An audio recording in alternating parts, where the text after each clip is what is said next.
গ্রামে নয় বরং গুলশান বনানী বাড়িধারায় বিদ্যুৎ প্রতিমন্ত্রীকে লোডশেডিংয়ের নির্দেশ দেওয়া হয়েছে বলে মন্তব্য করেছেন প্রধানমন্ত্রী শেখ হাসিনা। বৃহস্পতিবার দ্বাদশ জাতীয় সংসদের দ্বিতীয় অধিবেশনের সমাপনী বক্তব্যে তিনি আরও বলেন, সরকার খেলাপি ঋণ থেকে বেরিয়ে আসার চেষ্টা করছে।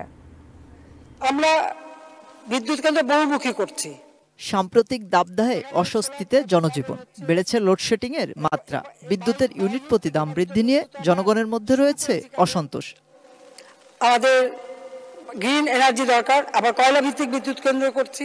রাতে সংসদের দ্বিতীয় অধিবেশনের সমাপনী দিনে সংসদ নেতা শেখ হাসিনা তার বক্তব্যে লোডশেডিং এর বিষয়টি স্বীকার করে বলেন, এখন থেকে গ্রামে নয়, অভিজাত এলাকায় লোডশেডিং এর নির্দেশ দেওয়া হয়েছে।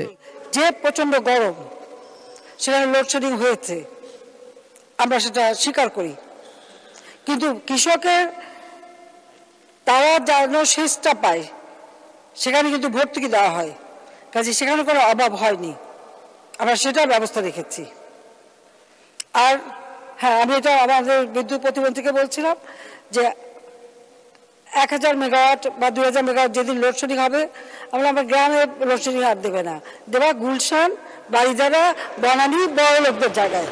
বিদ্যুতের মূল্য বৃদ্ধিতে ক্যাপাসিটি চার্জের ভূমিকা প্রসঙ্গে তিনি বলেন, বিশ্বের সব দেশেই বিদ্যুৎ কেন্দ্রে ক্যাপাসিটি চার্জ দিতে হয়।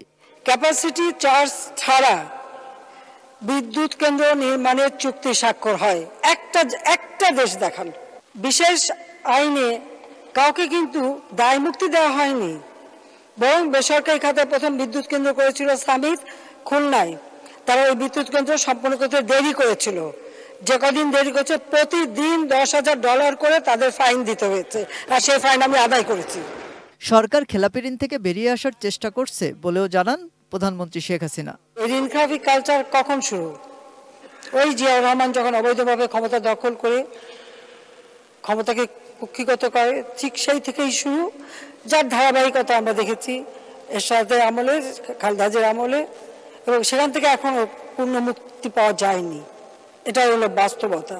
প্রধানমন্ত্রী তার বক্তব্যে দেশের উন্নয়নমূলক কাজের কথা তুলে ধরে বলেন, দেশে অতি দারিদ্র্যের হার 5.6 নেমে এসেছে, এটি সামনে থাকবে না বলেও আশাবাদ জানান তিনি। আমরা কিন্তু মানুষের কল্যাণে কি করণীয় সেদিকে লক্ষ্য রেখেই আমরা কাজ করি। মাহাদি সেকেন্দার, এটিএন নিউজ, ঢাকা।